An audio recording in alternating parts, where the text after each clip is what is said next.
A wedding is about to begin. The dress is pressed, the guests are seated, cameras are ready, smiles are perfectly rehearsed.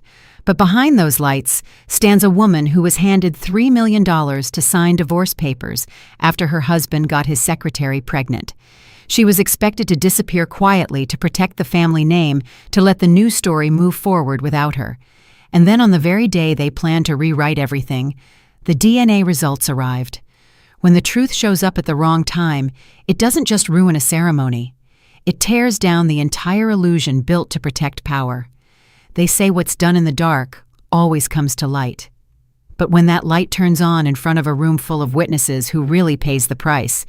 Is it the one who stayed silent, or the ones who thought money could control the ending? Before we dive into today's story, let us know where you're tuning in from.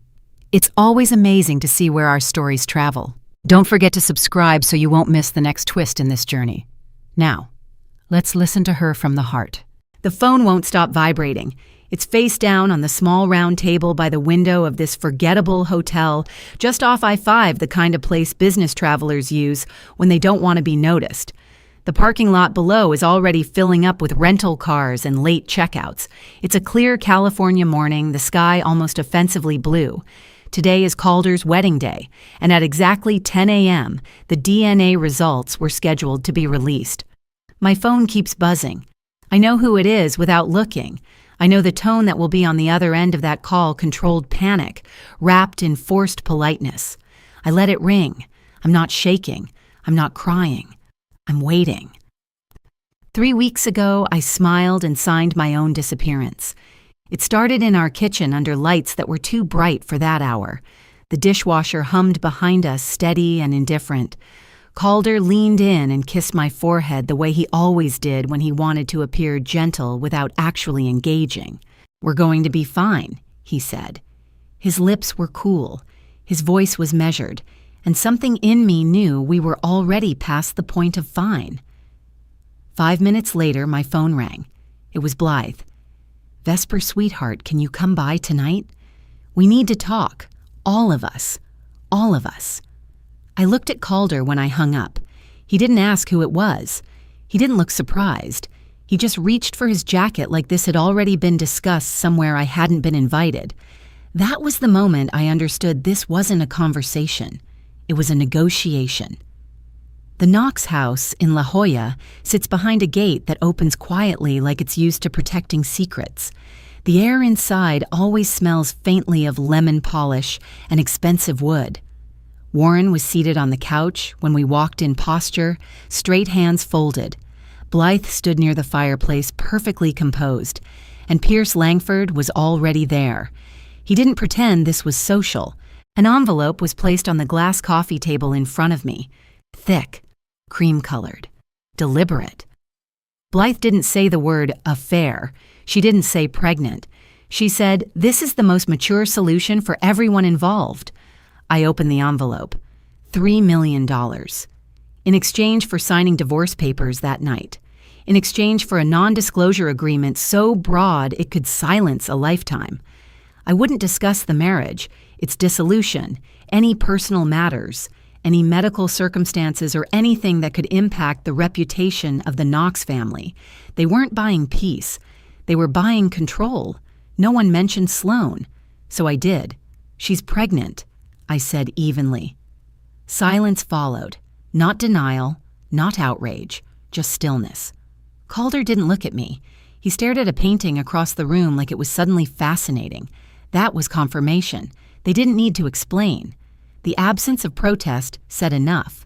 Pierce slid the paperwork toward me, tapping the signature line with a pen that probably cost more than most people's monthly rent. Vesper, Blythe said softly, "This protects everyone. Everyone." I picked up the pen and smiled. "I'll sign," I said, "but we do it properly." I laid out my terms calmly. The documents would be notarized immediately, filed at the courthouse tonight. The wire transfer would clear before I left the building into an account under my name only. They agreed too quickly. That was the first real signal. If they were this confident in the future they were building, they wouldn't be rushing the present. People only rush when they're afraid something might catch up. Downtown San Diego's courthouse looks sterile at night, fluorescent lights humming over rows of metal chairs. I signed without a tremor. Calder's hand shook slightly, though he tried to hide it.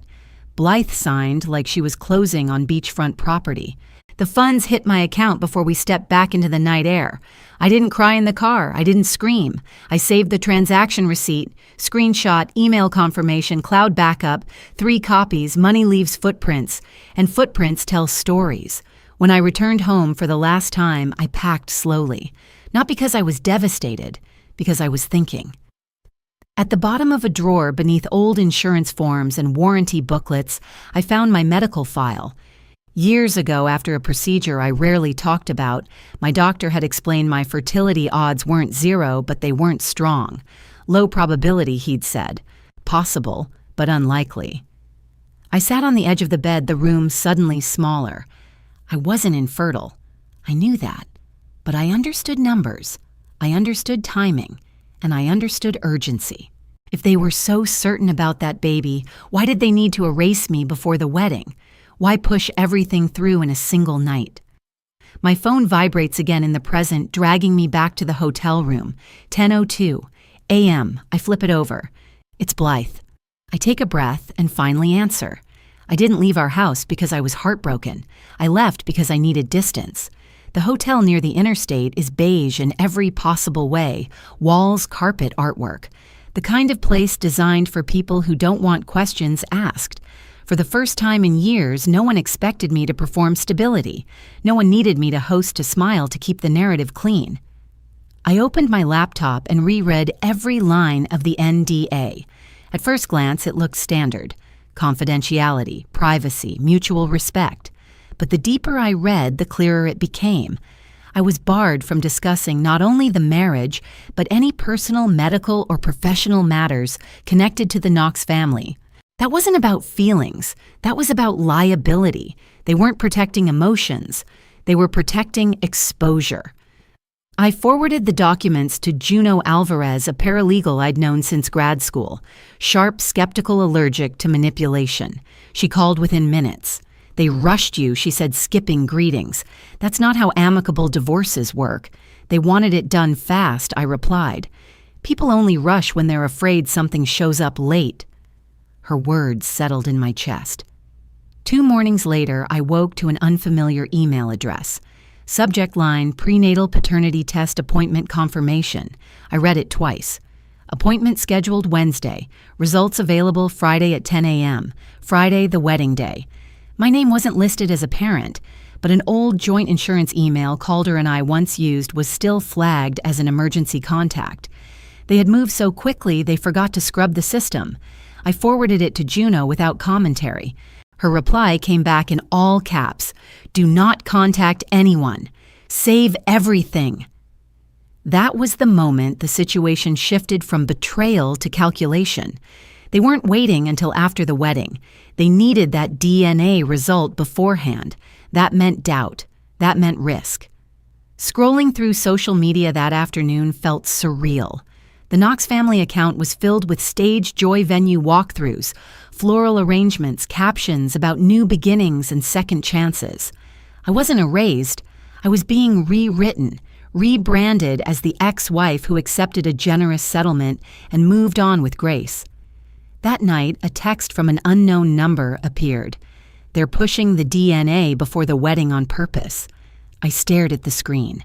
Who is this A pause? Then someone who doesn't like being told what to forget. No name, no follow-up. But confirmation. Someone inside their circle knew something wasn't right. Calder called later that evening. Did you get somewhere safe? He asked, his voice tight. I did. Silence. You didn't even fight, he said finally. I let that sit. I'm not your enemy, Calder, I replied, but I'm not the layer of paint that covers the cracks either. He exhaled sharply. You're making this harder than it has to be. No, I said quietly. I'm just not helping you make it easier. He hung up. Friday morning arrived too clean, too calm. I showered, dressed, sat by the window again with a paper cup of coffee that went cold in my hand. 9:58 a.m. The parking lot below filled with movement. Somewhere across the city, chairs were being set, champagne-chilled vows rehearsed. 10:01. My phone vibrated. 10:02. It rang. This time I answered. And on the other end of the line, I heard something I had never heard in Blythe Knox's voice before. Fear. Ethan Blythe caught herself. Vesper. Her voice was thinner than I had ever heard it. There's been a complication. I leaned back in the chair by the window, watching a man load luggage into the trunk of a rental SUV below. What kind of complication? Behind her, I heard movement, shoes scraping across a polished floor, someone whispering sharply, a door closing too hard. The results, she said carefully. They didn't say what we expected. Calder's voice cut in louder, frayed. The lab messed up. That's what this is. Labs make mistakes. If you believe that I replied evenly, run it again. There was a silence, but not the empty kind. It was full of breathing and panic and the sound of something fragile cracking. And then I heard her. Sloan. Her voice wasn't strong. It wasn't defiant. It was small and raw. The results aren't wrong. The words didn't echo. They settled. The baby wasn't Calder's. I closed my eyes, not in shock, but in confirmation. The urgency of that night in the Knox living room, the speed, the money, the silence. It had never been about protecting Calder from humiliation. It had been about something else. On the other end of the line, the illusion of a wedding was unraveling in real time. I heard the scrape of chairs, someone telling the DJ to stop the music, a woman sobbing openly, glass clinking too hard against a tray. Calder swearing under his breath like a man who had just realized he'd been handed a script without reading the ending. You knew about this, Blythe demanded suddenly. You were the ones who scheduled the test, I said. I assumed you'd be prepared for the outcome. That's not what I meant, she snapped. I didn't answer. I didn't need to. The call dissolved into overlapping voices, then went dead. I sat in the quiet hum of the hotel room, the air conditioning steady and indifferent. Somewhere across the city, a florist was probably being asked to hold the arrangements. Guests were probably checking their phones. A venue coordinator was likely calculating cancellation policies. 10 minutes later, an email arrived. Subject clarification regarding test results. I opened it. There may have been an error in the chain of custody. Further review is underway. I let out a slow breath. They weren't denying the result. They were creating space. Procedural doubt, legal ambiguity, a buffer zone between what the DNA said and what the Knox family wanted the world to believe. They were trying to write a second version of the truth. My phone rang again. Juno. They're scrambling, she said without greeting. Calls are going out. Damage control. They're floating a chain of custody error, I replied. Of course they are. That buys time. Time is leverage. Calder isn't the father, I said. A pause. I figured she said quietly. That kind of rush. That wasn't about a cheating husband. That was about containment. Containment. The word fit too well. Late that afternoon, a number I didn't recognize called. I almost ignored it, but something told me not to. Vesper, the man asked, voice low. Yes, my name's Rowan. I work in coordination at the medical group that handled the test. I didn't interrupt him. I shouldn't be calling, he continued. But there's something you need to know. The timeline wasn't standard. We were instructed to expedite everything. Off the books. By who I asked. A hesitation. I could hear him weighing risk. It wasn't Calder. My grip tightened around the phone. It was someone with authority, Rowan said. Someone who doesn't usually involve himself in lab logistics. He came in personally, said this needed to be settled before the ceremony. My pulse slowed, not sped up. Name, I said. Another pause. Then silence. I can't, he said finally. Not yet. The line went dead. That night, the Knox family's social media went quiet. No stories, no updates. No smiling photos of rehearsal dinners or champagne toasts. The sudden absence said more than any statement could have. Silence can be strategic. It can also be fear. Just after midnight, another email arrived from an encrypted address.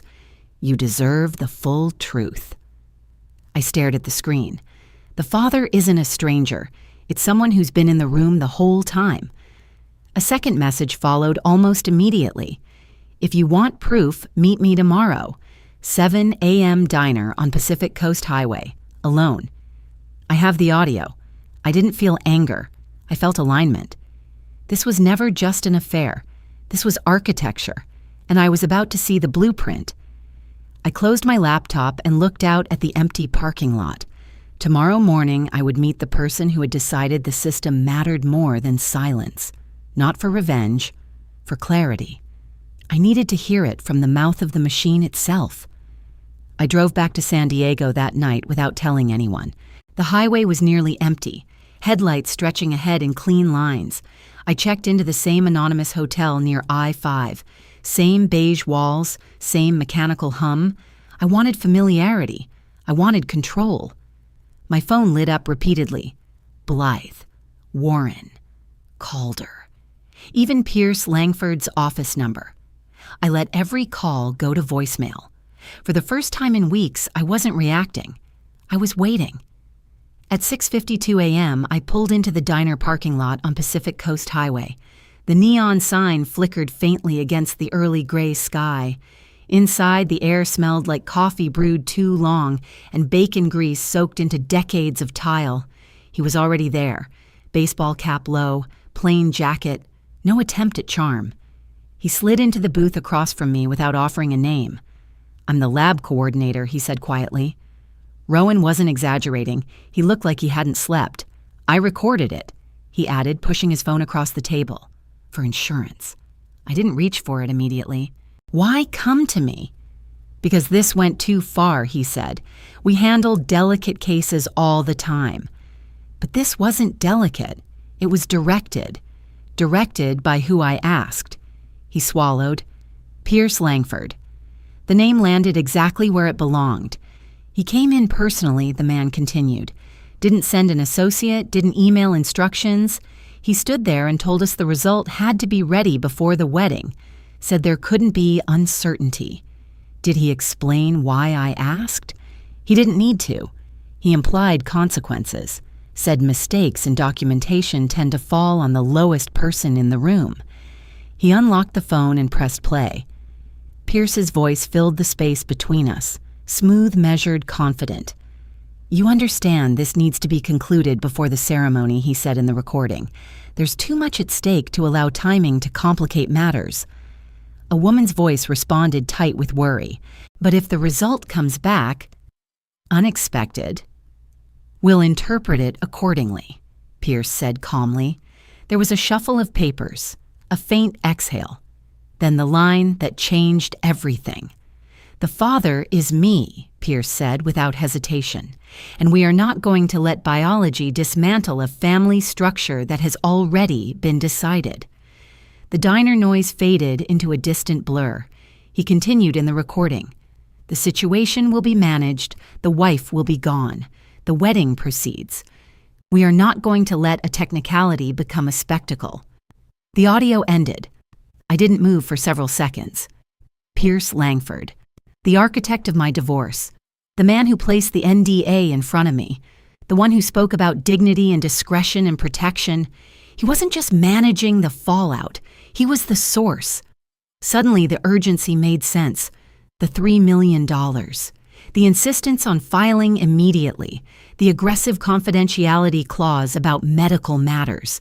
If I had stayed, if I had asked too many questions about timing, about proximity, about how often Pierce was at the house under the pretense of legal counsel, the structure would have cracked sooner. They hadn't been protecting Calder from humiliation. They had been protecting Pierce from exposure. I looked up at the man across from me. You know this could end your career. He gave a humorless laugh. If I stayed silent, it would end something worse. I transferred the file to my phone, checked the metadata, verified the timestamp. Clean. Real. I stood and left cash on the table for both of us. Back in my car, I sent the file to Juno with one word. Audio. Her reply came in under 30 seconds. Call me. When I did, she didn't waste time. "This is abuse of authority," she said, "and coercion, and potential professional misconduct at a minimum." "He said the wife would be gone," I replied. "That's you," she said. "Yes. You understand what this means?" "I do. It meant the $3 million wasn't a settlement. It was removal." Pierce hadn't just facilitated my exit, he had engineered it. I drove back toward the hotel, slowly, the Pacific stretching out beside the road. The ocean didn't care about family reputations or glass-walled conference rooms. It moved the same way it always had. From this point on, it wasn't just a family trying to protect its name. It was a system trying to protect itself. And I was no longer the variable they thought they could subtract. Blythe called the next morning. There was no polish left in her voice. "Vesper," she said, skipping pleasantries entirely. "We need to meet, in person, immediately. There have been misunderstandings." I almost smiled at the word. "Misunderstandings," I repeated.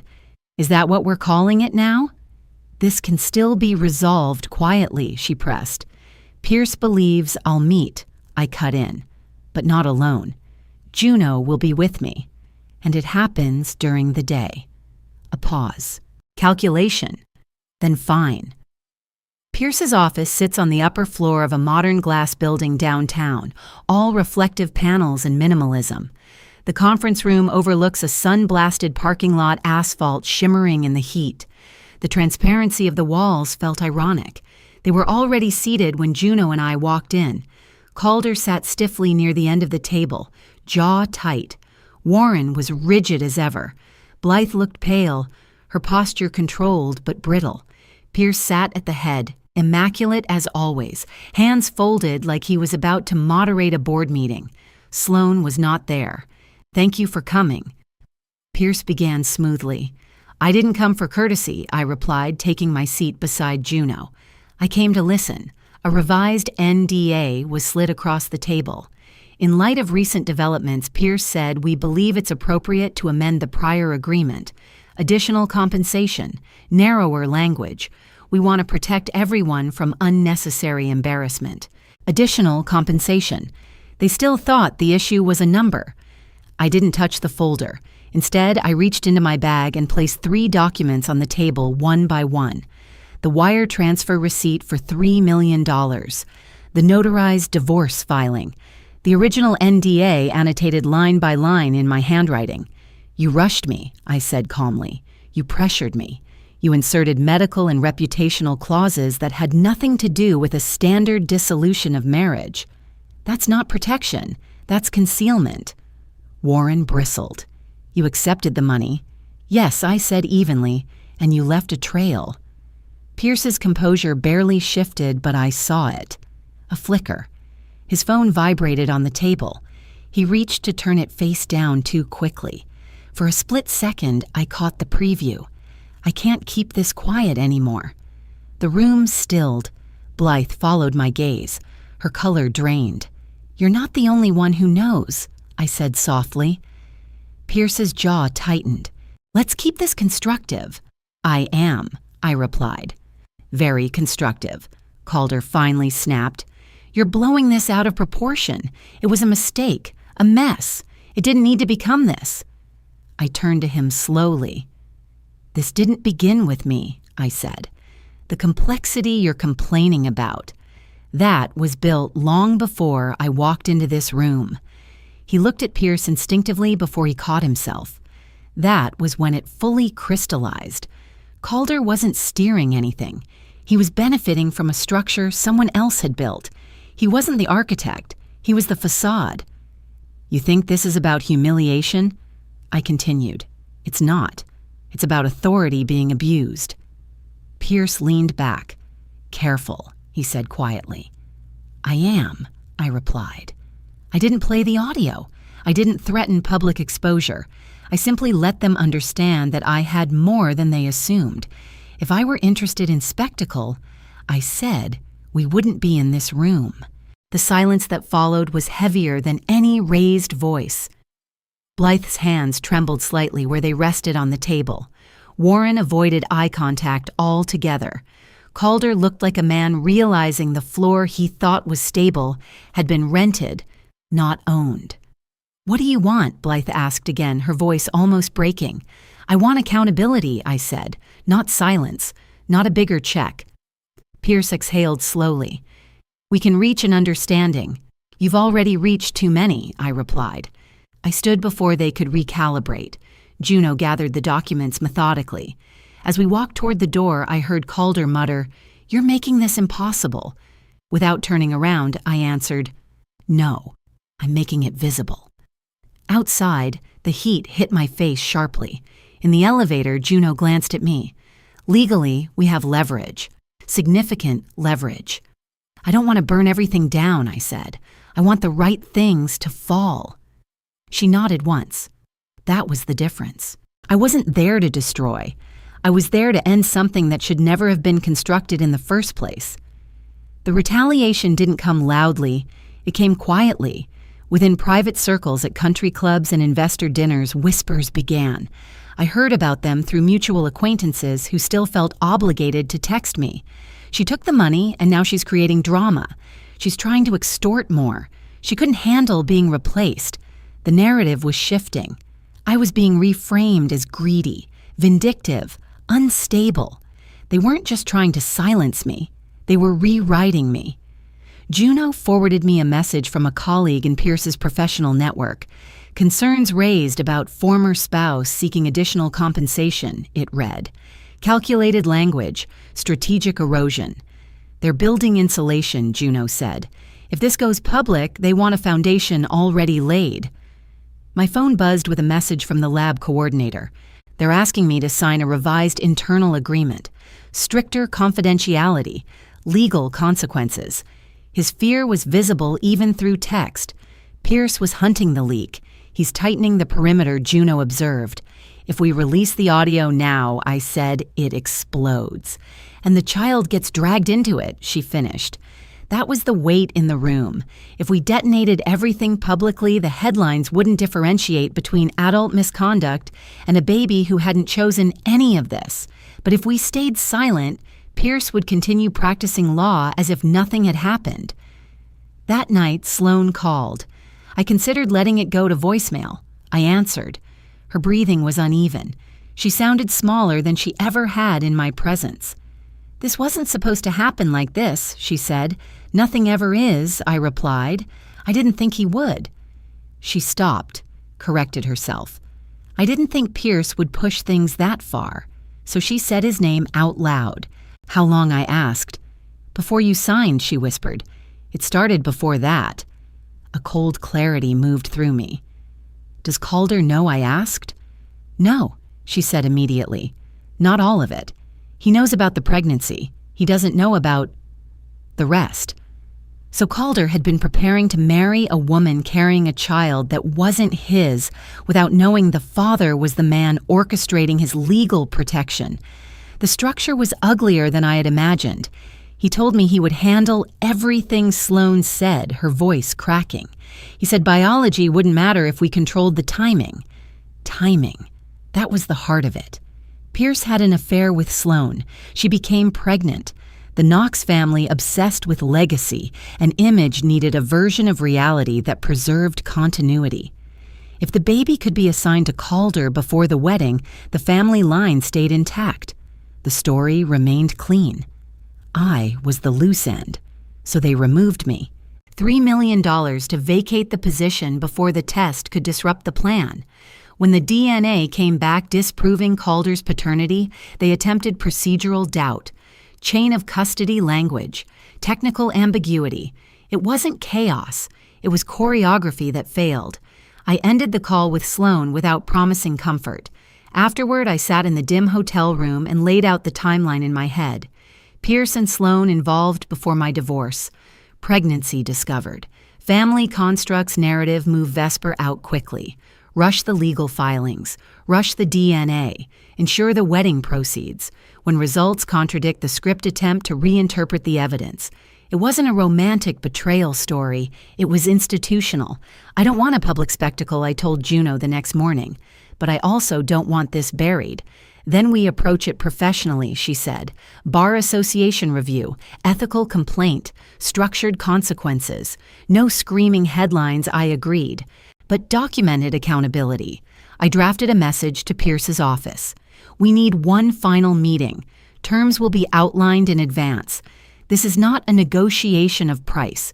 It is a negotiation of responsibility. I hit send. This time, I wasn't responding to their moves. I was setting the board. I looked at my reflection in the dark screen of my phone before placing it down. 3 weeks ago, they thought they were removing a variable.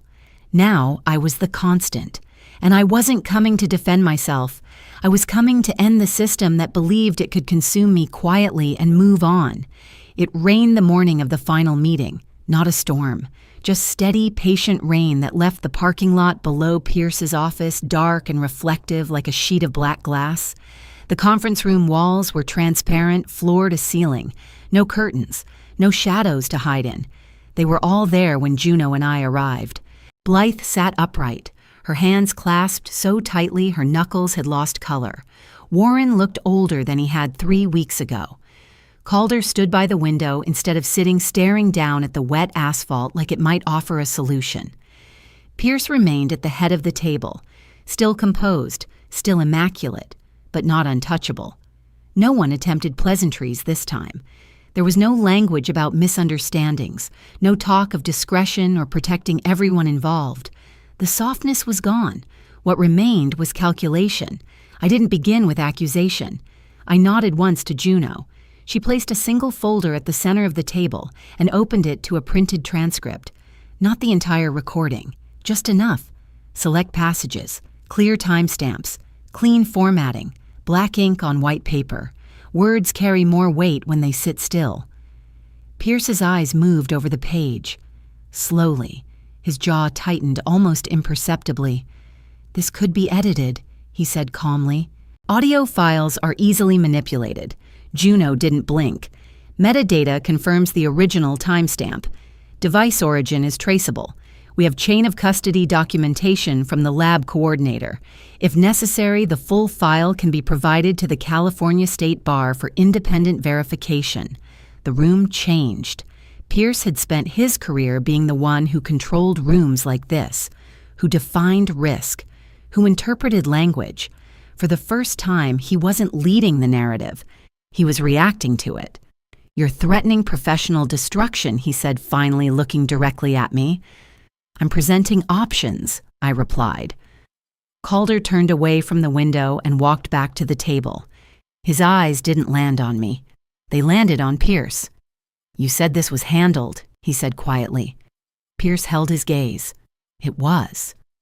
Calder's voice rose slightly.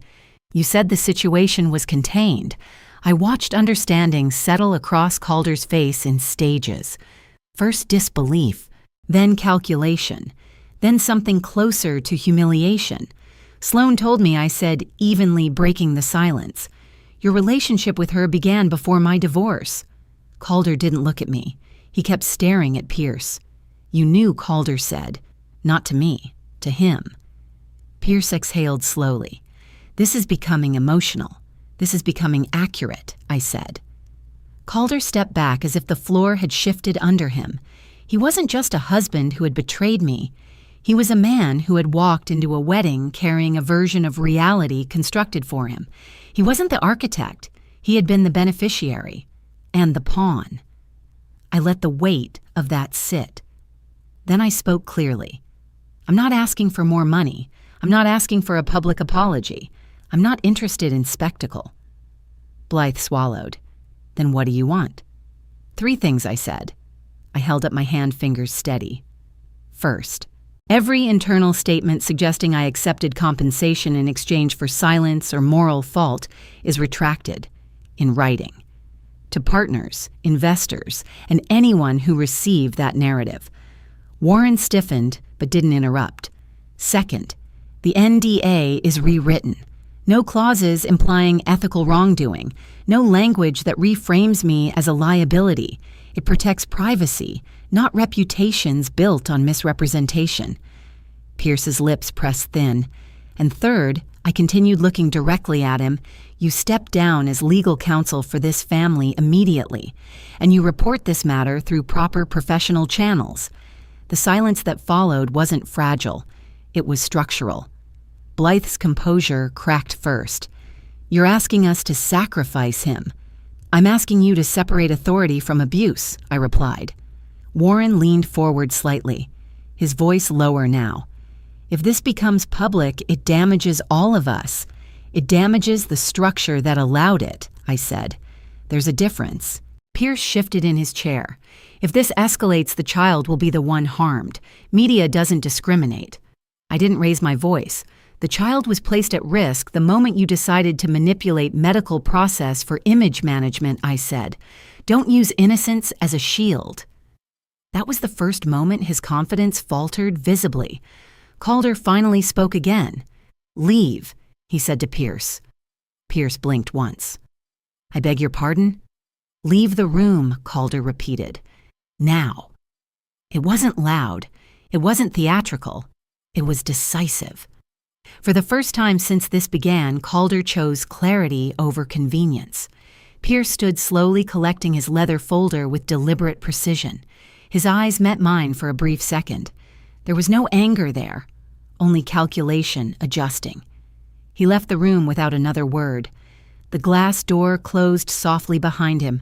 The rain continued outside, streaking down the windows.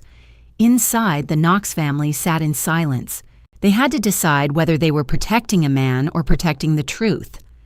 I looked out at the rain-slicked parking lot and felt something I hadn't felt since that night in the kitchen under bright white lights. I didn't feel erased. I didn't feel managed. I felt anchored.